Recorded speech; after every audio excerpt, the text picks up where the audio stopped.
CYBERDUCK Studios presents.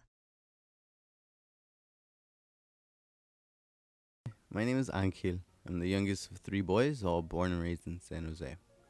My parents immigrated from Mexico in the 80s and lived in different areas of the Bay before settling down in San Jose. They divorced when I was 2.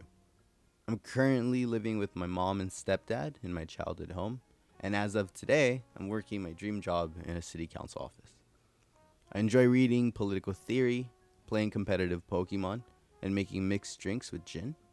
My parents are gardeners, so plants have always been a part of my life. On any given day, I want to go thrifting. My favorite dish is milanesas de pollo con sopita de fideo. And much like my dog Chispita, I too am a sleepy pillow princess with a mild skin condition. I've always felt a connection with San Jose, partly because it was founded in 1777, and I was born on July 7th, 1997, and for some reason I think that means something. My last year at university presented an interesting concept, that of landscape versus vernacular.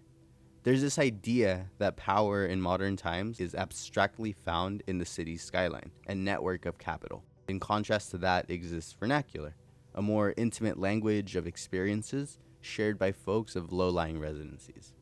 On its face, it's quite obvious that power lies in landscape, but I was always more interested in what animates the landscape.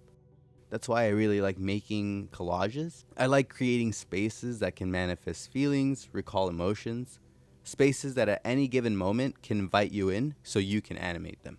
And that animation is an interpretation of what the city has been saying to me.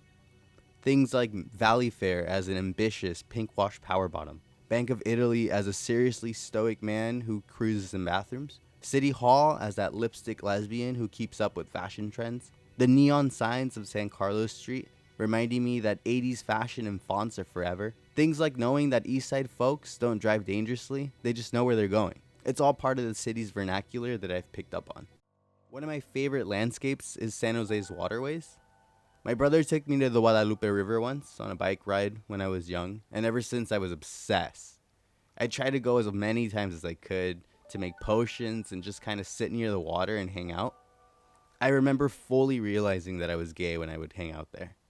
The creek carried a language of tranquility, artistry, and solitude that I wouldn't be able to find anywhere else. There was once a really bad summer in 2015 when the drought had hit its peak and the creek was dried up. I took that opportunity to walk it. I made it pretty close to East Palo Alto before I hit water and was forced to go back. One of my least favorite landscapes is Monterey Road. It goes on forever, almost like a painful homage to the bus ride my stepdad had to take when he was deported. He was held in a detention center right near the big inflatable gorilla. And it's not that the gorilla scares me. It's more that the gorilla reminds me of going to see my stepdad being held in custody. We'd have to go back there a lot, so now I don't really care for Monterey Road. Having gotten the insight of landscape and vernacular pushed me to try drag. I wanted to create a character who could contest my experiences as Angel and re-experience the landscape in an attempt to produce a different vernacular. I also wanted to look really snatched.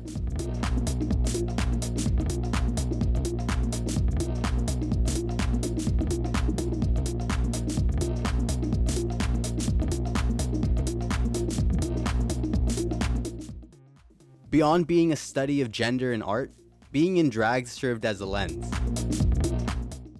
Suddenly, every sidewalk becomes a runway. In the glass buildings, you see a girl looking back at you, and just like that, you begin to experience the vanity of the space. And then there was a challenge. Whether or not a space was gay, I was determined to make it gay. Because I'm gay, and it's fun.